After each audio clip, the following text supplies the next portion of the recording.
Okay everyone, JC E46 here with my 1999 BMW 328i. I got about 250,000 miles on the engine, done a lot of work to it, but recently got an overheat and realized that, saw that I was losing coolant very rapidly. Basically, as soon as I put it into the expansion tank, it would be gushing out from underneath my intake manifold. So I didn't know where it was coming from. I read that there were two coolant hoses, or I guess hard plastic hoses, that were underneath the manifold, which you could see that I've lifted up now. I wish I could take it off, and there's a couple more connections that I haven't taken off yet. The wire harness is kind of giving me a hard time. So as of right now, it's just so kind of curious to find this leak that I just said, you know what, I'm just gonna lift it up and put it up there. I've taken all the PC or the valves. I forgot what you call CV valves or whatever the hose is, so that they don't get hurt.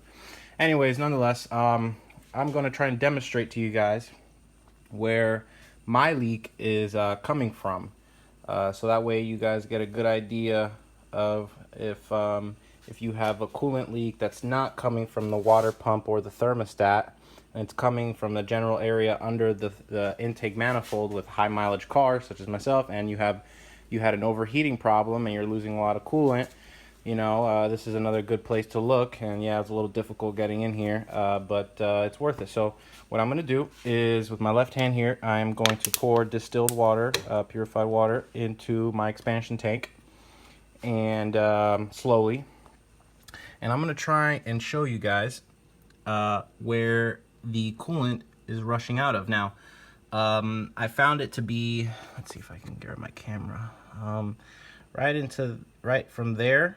So I'm assuming that maybe the bottom of the top, the bottom portion of this top coolant hose that's going into the engine there is it's maybe compromised. It's maybe when it was overheated, it got really hot, and since it's plastic, maybe it like melted, deformed, caused a leak. Hoping that's what it is, and it's not my cylinder head gasket, because I might have blown the head gasket. Could very well be that I did. It could very well be that replacing these hoses does absolutely nothing. And yeah. Also, when I'm looking inside here, I do see a little bit of, not sure what it is. I'm gonna have to get a Q-tip, maybe stick it down there, or some type of cloth, so I can bring it back up and see if there's coolant mix inside those valves there. That would be bad. So, without further ado, let me see if I can get a good angle here and show you exactly where this coolant is gushing out from. See, I'm probably gonna have to take off that banjo bolt there for the dipstick. All right, so let's try and see there. Now I'm slowly starting to pour it in here. You guys can probably hear it, and you'll see it start just coming through. See that right there? It's just coming through from there, dripping down onto the engine, as you can see there. See all that rushing water down there? I'm gonna pour some more so you can see into my expansion tank.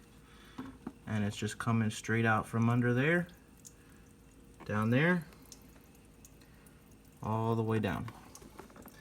And the origin is somewhere over here.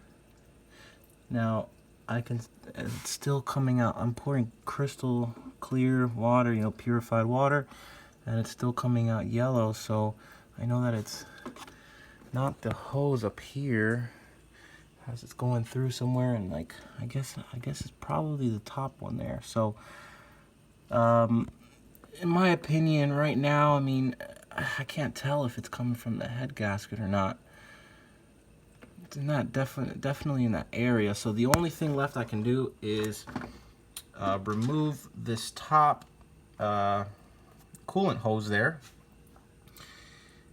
and inspect it. I got a really good PDF from BMW North. He was kind enough to send me, I guess, what the service for these vehicles is when you get an overheat problem, how to diagnose it. And oh, look who we got here. Hey, Chacho. Hey, buddy. Oh, you got a little grease on you there. Okay. So, yeah, I'm gonna have to diagnose this a little further with that removal of the hard coolant line, and I will take another video and show you guys what that looks like from the inside. And basically what the manual says is that if that's deformed or melted in any way, that's a good indicator that you did damage to the head gasket. And pretty much the repair for that would be, you know, replacing the head gasket, of course, but also inspecting the cylinder head for any cracks or warping.